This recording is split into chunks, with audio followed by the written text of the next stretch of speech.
बिस्मिल्लाहिर्रहमानिर्रहीम, अस्सलाम वालेकुम नाज़रीन। नाज़रीन, मशरिक़ वुस्ता से खबरें ये आ रही हैं कि अमेरिका ने जो है वो ईरान पर जो है वो डायरेक्टली अटैक करने का हुक्म दे दिया है। तो नाज़रीन, ये एक बहुत ही अलर्ट सिचुएशन है, खासतौर पर न सिर्फ मशरिक़ वुस्ता के लिए बल्कि पूरी दुनिया के लिए। तो नाज़रीन, जिस तरह आपने देखा होगा कि जो इसराइल के अंदर फ़लस्तीनियों की मुनज़्ज़म नस्लकुशी हुई, उसकी जो है वो किस तरह अमेरिका ने सरपरस्ती की और इसराइल को जो है वो उसने हर किस्म का जो जंगी सामान था वो मुहैया किया।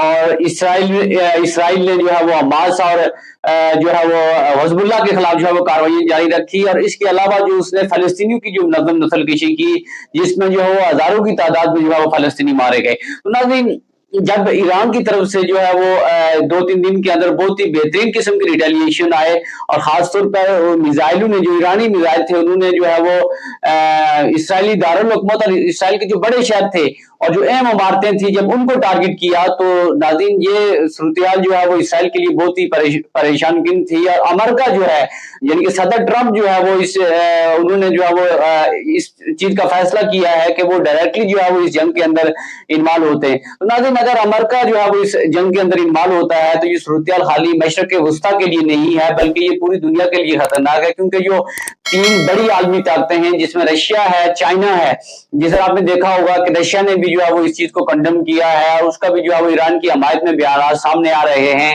और इसके अलावा चाइना ने जो है वो ईरान की जिस तरह सालमियत के तहफ़्फ़ुज़ की बात की है, और इस तरह और बहुत से जो है वो सख्त स्टेटमेंट दिए हैं। तो नाज़रीन, ये सूरत-ए-हाल अगर इस तरह की अमेरिका जो है वो डायरेक्टली इन्वॉल्व हो गया, तो ये जंग जो है वो पूरी जो है वो दुनिया तक फैल सकती है। खासतौर पर जो बड़ी आलमी ताकतें हैं वो भी इसमें कूद पड़ेंगी, और ये पूरी दुनिया के लिए जो है वो अमन के लिए खतरा होगा। जिस तरह आपने देखा होगा कि अभी रिसेंटली ये खबरें आ रही हैं कि जो अमेरिका है, उसने यूक्रेन से जो अपना दफाई सिस्टम था, उसको जो है मशरिक़ वुस्ता के अंदर जो है वो मुंतकिल करना शुरू कर दिया है। और इस मुंतकली की जो बुनियादी वजह यही है कि अमेरिका के जो जो इरादे हैं, वो डायरेक्टली इन्वॉल्वमेंट के हैं कि वो इस कॉन्फ्लिक्ट के अंदर इन्वॉल्व हों डायरेक्टली, और जो है वो इसराइल की जो है वो पहले से बढ़ के जो है सपोर्ट करें, ताकि, क्योंकि बहुत ही शदीद जो है रद्द-ए-अमल आ रहा है ईरान की तरफ से, जिसको एक्सपेक्ट नहीं किया जा रहा था। तो नाज़रीन, इसके अलावा इसराइल के अंदर से जो है वो शहरियों की जो है वो बहुत एक बेचैनी की कैफियत पाई जाती है। जिस तरह ईरान ने जो है वो अटैक्स किए हैं,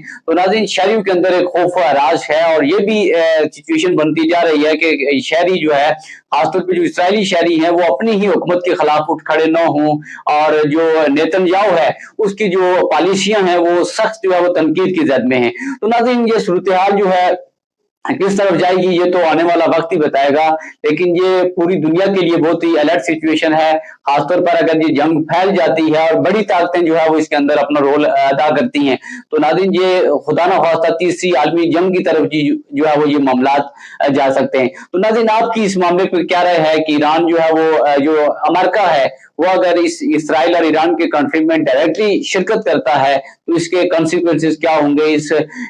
उन कॉन्सिक्वेंसेस को जो है वो अपने कमेंट की सूरत में जो है अपनी राय का इज़हार जरूर करें। आपकी राय जो है वो मेरे लिए बहुत ही काबिल एहतराम है। बहुत शुक्रिया।